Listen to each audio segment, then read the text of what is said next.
My name is Peter, and I just want to start.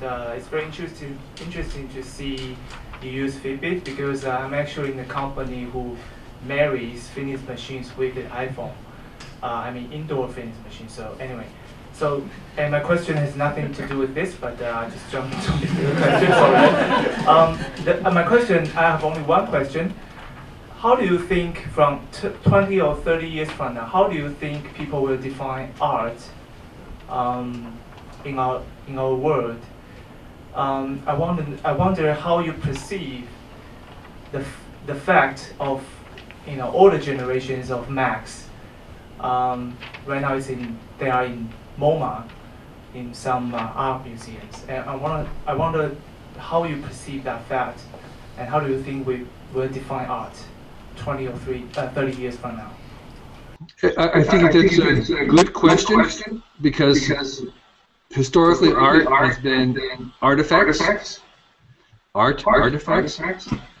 But as we enter into a more virtual world, then the nature of what we consider art also has to change to include process and things that are intangible, performances, and so I do think the nature of what we consider art is changing. I like Brian Eno's definition, which he said, art is anything you can get away with.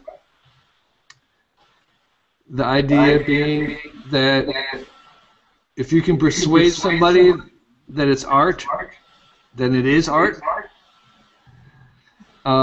And so I think what we're seeing is that people can do something, whether it's fun or ingenious or clever, and they can say, that's my art. And I think we're beginning to understand that that is art. I think the issue of how we support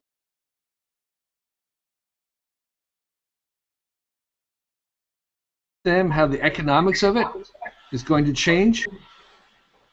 But I think artists will do art whether or not there's funding. They do it because of compulsion, because they have to. And I think we'll find new ways to fund that. And I think places like Kickstarter give a good sense. Right now you can't really fund something that's intangible, or you can't fund a person with Kickstarter, but I think we're going to see other versions of that where you actually can support somebody and say, I fund you, the artist, do art. And so I think that's where we're headed. Okay, thanks. Sure. Yep.